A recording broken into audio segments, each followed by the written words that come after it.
Dear ladies and gentlemen, here we are in our second lecture, and that will be about, history, or the history of English, children's literature.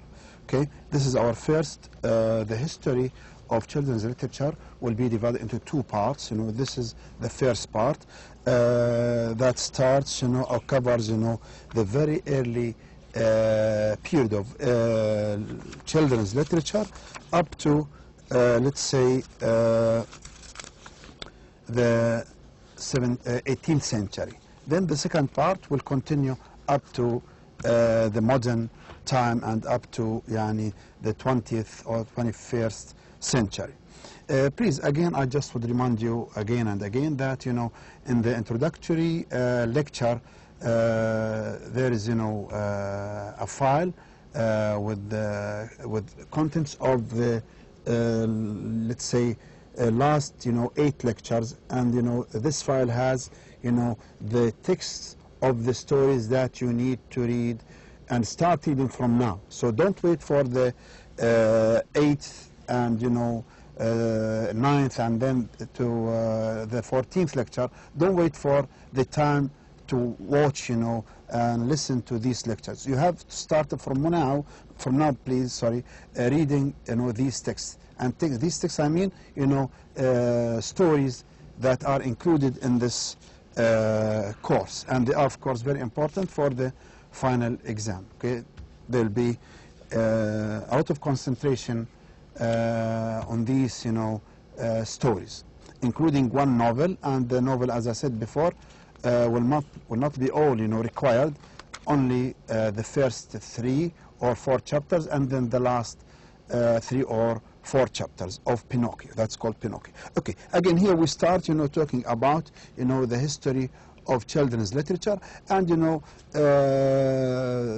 this lecture and the one that will come after just need from you to read, and concentrate on the most important, parts of the history of literature. Talk about, let's say, the earliest, books, the first writers, the first book, in this period of this country. So that's just to, to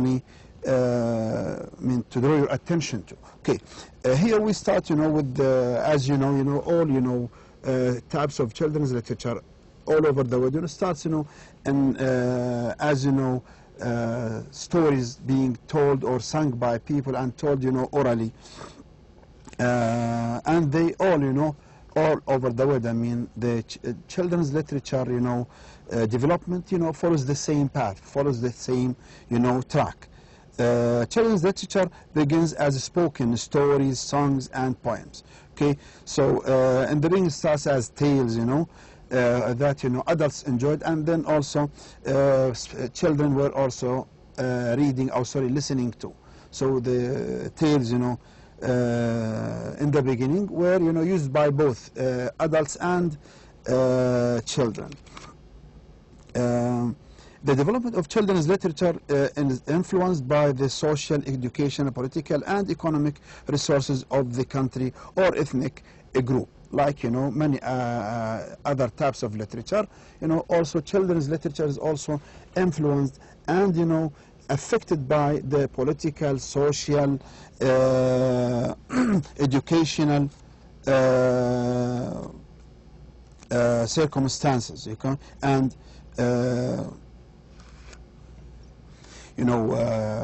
circumstances in the country where it is written or read. Okay, here we start with, in the first part of our first period that is discussed here, we have before 50 BC. Okay, the period before 50 BC, and has its own mythology. This period has its own mythology and its unique fables and other traditional stories that are told for instruction and entertainment. The earliest, okay, we have to, as I said before, to concentrate on the most important parts of the history of, of each period. So, for example, we talk about, the earliest written folk type tales. okay, included اللي هو ايش اللي هي this tale الfolk type tale اللي هي Panchatantra, okay, from India, okay, Panchatantra from India, which was composed about 200 AD. That's يعني a long time ago, before even this period that is entitled here, okay. I would say, sorry, after. It may be the words, this is also Panchatantra, world's oldest collection of stories for children, okay, from India. Okay, but some scholars believe it was actually intended for adults. Okay, this folk tale, Panchatantra, meant first for adults, as a lot of scholars or educators believe. But it was also enjoyed and read by children. India's Jatakas, about the birth, this is also tale or story about the birth of Buddha, okay, Buddha, date from the 2nd or 3rd century BC. Okay, a few of these stories, particularly those where Buddha takes the shape of an animal, would have been enjoyed by children. Okay, the source stories for Arabian Nights, okay, this is also an important piece of information, perhaps also originally came from India. Okay, have also this Arabian Nights have also been traced back to this time, before 50 BC. Another example of oral, stories, during this period would have been enjoyed by children, the tale of Asurik tree, okay, which dates back at least 3,000 years in Persia, which is now called Iran. Okay, the great ancient Greek poet Homer, okay, here we talk about, in Greece, we have, the Iliad and the Odyssey by the Greek great writer, Homer, that, affected a lot the children literature and other types of literature. Okay, Homer's work contributed to the development of all Western literature, including children's literature. Next, we have from 50 BC to 500 AD. Okay, في عنا about children's literature in China, under the imperial regime. In imperial China, children attended public events with their parents, where they would listen to the complicated tales of professional storytellers. Okay, children also watched the plays performed at festivals and fairs. Okay, so children used to accompany their parents, to watch, things that also meant for adults, not was, specifically meant for children. Okay. Then we have here the storytelling may about China. Storytelling maybe have reached its peak in China during the Song dynasty from 960 to 1279 AD. Okay, this traditional literature was used for instruction in Chinese schools until the 20th century. Again, here the Greek and Roman literature during this period, okay, is thought to contain nothing that could be considered a children's book, in the sense of a book written to give pleasure to a child. Okay. So, however, children would have enjoyed listening to stories such as the Odyssey and the Aesop's fables.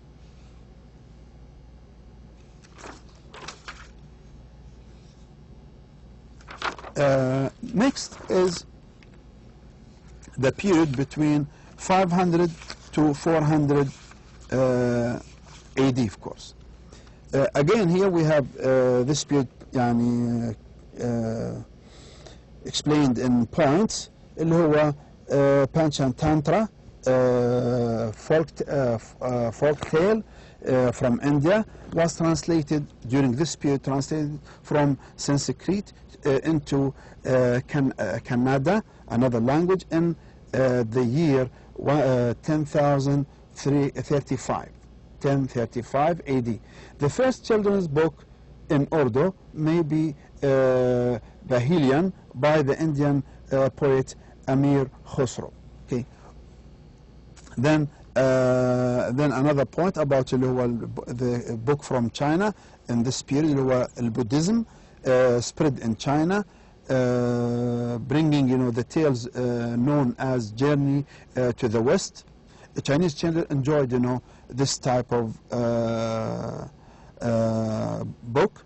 Okay, enjoyed many of these. It includes fantasy, supernatural, demons and monsters. Okay. Then next we have we talk about two schools of thoughts. Okay, two schools of thought about children and European medieval literature. The first school developed from the writings of Philippi Aries in the 1960s, and holds that what he says, because children as this time were not viewed as greatly different from adults. Okay, they were not given significantly different treatment. They were just dealt with as if they were adults, and they were not given any significance. Those holding this point of view see no evidence of children's fiction as such existing in Europe during the Middle Ages. Next, those who disagree with Aries, Philippi Aries, make several arguments explained by Gillian Adams in her essay Medieval Children's Literature, Its Possibility and Actuality. One claims that just because a culture does not view childrenhood as modern, okay, Western societies does not mean children's literature cannot develop their own. Cannot develop there. Then we have here giving an example of point, Marie de France translation of Aesop's Fables and the play of Daniel from the 1100s. Daniel Klein in Medieval Literature for Children says, okay, modern and medieval literature for children have common goals, conveying, what he says, conveying the values, these, children's common goals. Books were literature meant to be for conveying the values, attitudes, and information of necessary and information necessary for children and youth to survive or even advance within their cultures. Klein divides, okay, this is important here. Klein divides children's literature in Europe during this time into 5 genres, 5 kinds, 5 types, which are, didactic and moral, yani educational and moral, okay, conduct related, okay, books related to conducts, educational, religious, and popular. These are the 5 different genres by Daniel Klein. Examples of literature children enjoyed during this time, 500 to 1400, include what? Gesta Romanorum and the Welsh Mabinogion. Next period is the 1400s, okay, 1400s. Here during the Byzantine Empire, there was the Bible and the Christian hymns, okay, and stories were popular, okay. Horn books were a type of books written on large, you know, type of, you know, papers, you know, and these, you know, papers or pages of these books, you know, covered by transparent pages or transparent, you know, coverings. الهون books appeared in England during this time, teaching children basic information such as the alphabets, okay, and the Lord's Prayer. في 1484, okay, this is a famous, you know, name, okay, to be remembered. William Caxton published Aesop's Fables, okay, that is important, followed by Le Morte d'Arthur in 1485. These books, okay, اللي هو William Caxton's Aesop's Fables Le Morte d'Arthur, these books were intended for adults first, but still enjoyed by children as well. Then we have another also famous name, Geoffrey Chaucer. Geoffrey Chaucer's writings were retold for children by the late 1400s, and often European printers released versions of Aesop's Fables in their native languages. The period 1500s, okay, to about, you know, in Russia, for example, here, Russia's earliest children's books, اللي هم called اللي هم البرايمرز اللي هو children's books, البرايمرز يعني يعني type of, you know, small books, you know, intends to teach children how to read, okay, to educate children, especially to teach them how to read. Appeared in Russia, you know, appeared اللي هو in the 1500s, appeared around this time. An early example of these primers اللي هو ABC book, okay, اللي هو an alphabet book published by Ivan Fyodorov in 1571. Another example from Germany, اللي هو A Pretty and Splendid Maiden's Mirror, an adaptation of German book for young women, became the first Swedish children's book upon its 1591. Then in Italy we have Giovanni Francesco Straparola, released his, you know, story, The Facetious Nights of Straparola in 1550s. And that is called the first European story book to contain fairy tales.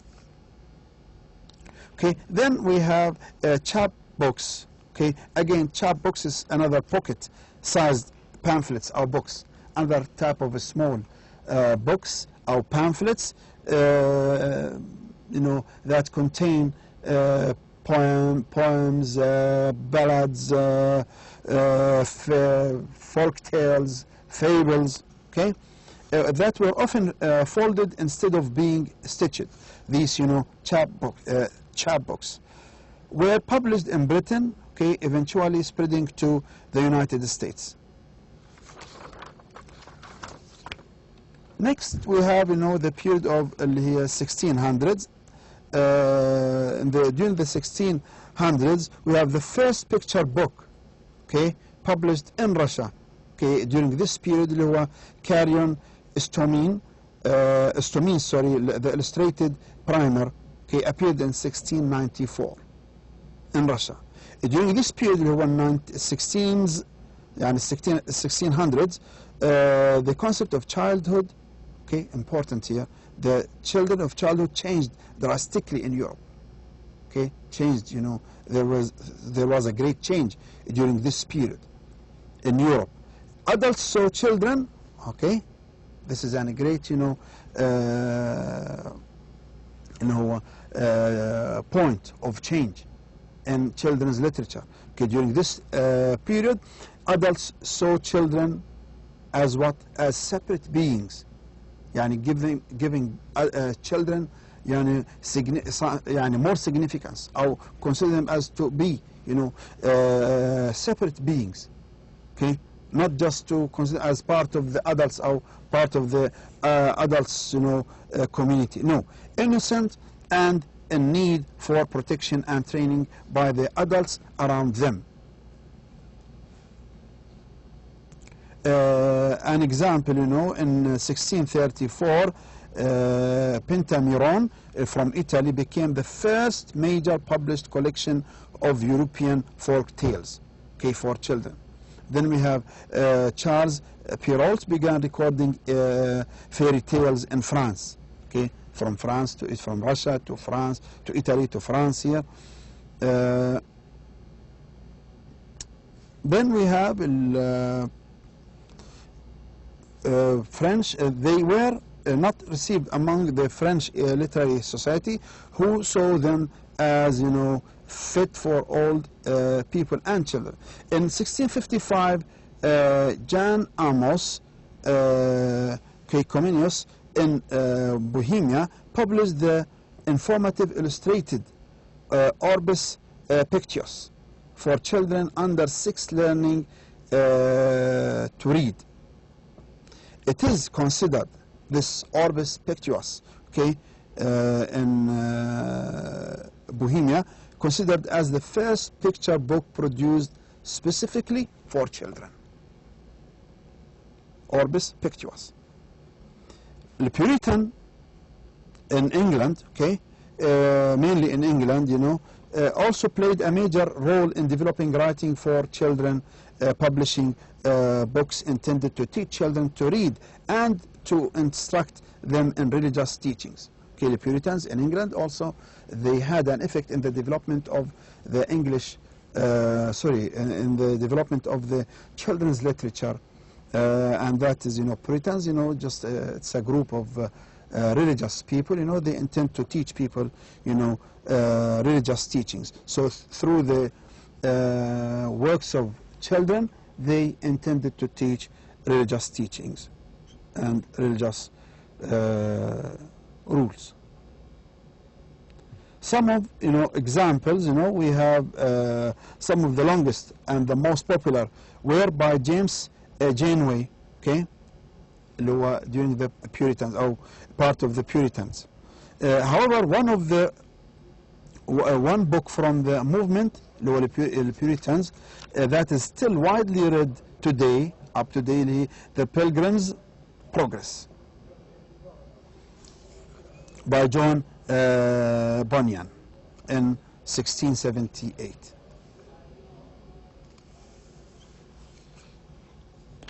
Then we have the New England Primer in 1691. The primer talks about Adam's fall and Adam's story with Eve. Okay. And then there are other examples from England, from the Puritans with names of, let's say, like John Cotton, okay, and then there is also known as Spiritual Milk for Babes, published 1646 in England and in Boston. Okay, next, and before the end of the lecture, we have the period of 1700s. Okay, the period of 1700s. Talk about in China, let's for example, China still had no separate stories for children during this period of time. It was 1700s. Dream of the Red Chamber, written in this period and published in 1791, okay, told the story of romance and friendship that children enjoyed in China. In Russia, there is Peter and the Great's interest, okay, in modernizing his country through westernization helped Western children's literature dominate the field through the 1700s. Okay, Catherine the Great also wrote, allegories for children, okay, stories with allegories. Okay, and during her reign, Nikolai Novikov, in Russia, of course, started the first juvenile or children magazine in Russia. So during this period of 1700s, okay, we have Nikolai Novikov started her first magazine for children, okay, اللي هو الجوفنايل magazine in Russia. Last point here, during this period, 1700s, we have in 1719, or 1719, you know, saw the publication of Robinson Crusoe. Robinson Crusoe is one of the most famous novels, and you know, it is enjoyed by children, and you know, this novel was considered to be the first novel, and it's, you know, an adventurous novel, a novel of adventures of Robinson Crusoe, that, you know, became one of the most popular books in English literature.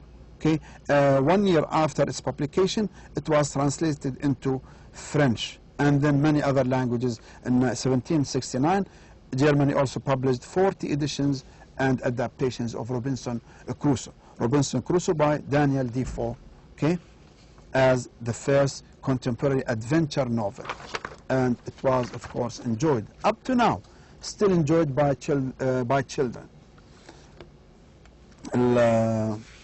Then the last period, you know, we are going to discuss in this lecture is sorry, this is the same period. We are still talking about the same period. It was 1700s. In 1744, Englishman John Newbery published a little pretty pocket book, okay, considered as a landmark, okay, as one of the most famous, okay, a little pretty pocket book by John Berry, okay, considered as a landmark for the beginning of pleasure reading marketed specifically to children. It reflected Jane Jacques Rousseau's new theories that children should be allowed to develop naturally and joyously. His idea appealing to a children's natural interests took hold among writers for children, but their stories remained basically didactic, yani educational. Popular examples, we have examples, you know, 1774, Thomas Days, the story of Thomas Days, the history of Stanford and Merton, 4 volumes of that embody Rousseau theories. Furthermore, other examples, Maria and Richard Lovell Edgeworth's Practical Education, the history of Harry and Lucy, in 1780. This, you know, I mean, this book urged children to teach themselves. Okay, what may be Italy's first children's book appeared in 1768. Rousseau's ideas, one of the great philosophers, you know, and theorists, also had great influence in Germany. Those ideas developed into a German philanthropism. It's a kind of, you know, movement, okay, but what it means, okay, philanthropism, were also here from philanthropy, okay. Of course, it's originally a Greek word, okay, and means, yani, let's say, love for mankind. And what it means, philanthropism, it's what, as a movement, okay, as an ideology, it's a movement, okay, this is what it means. It's a movement concerned with reforming both education and literature for children, okay. Philanthropism is a movement, okay, concerned with reforming both education and literature for children, okay. Of course, it's taken from the word philanthropy, that is originally a Greek word which means love for mankind, okay. Philanthropism. According to Hans Heino Ewers in the International Companion Encyclopedia of Children's Literature, it can be urged that from this time, 1700s, from this time, the history of European children's literature was largely written in Germany. Okay, this is also important. Okay, even the period of 1700s. Okay, يعني talk about, you know, children's literature in Europe, okay, was largely written in German. It can be urged that from this time the history of European children's literature was largely written in German. Okay, that's all for today and for this lecture. Again, as I said, next time we meet again in another lecture, we also discuss some more historical background about children's literature. Then we start with something new else. Thank you very much and see you again. Wish you all the best. Assalamu alaikum.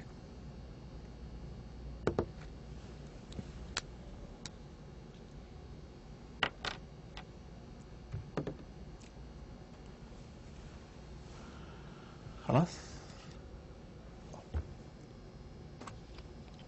لا تخليني احكي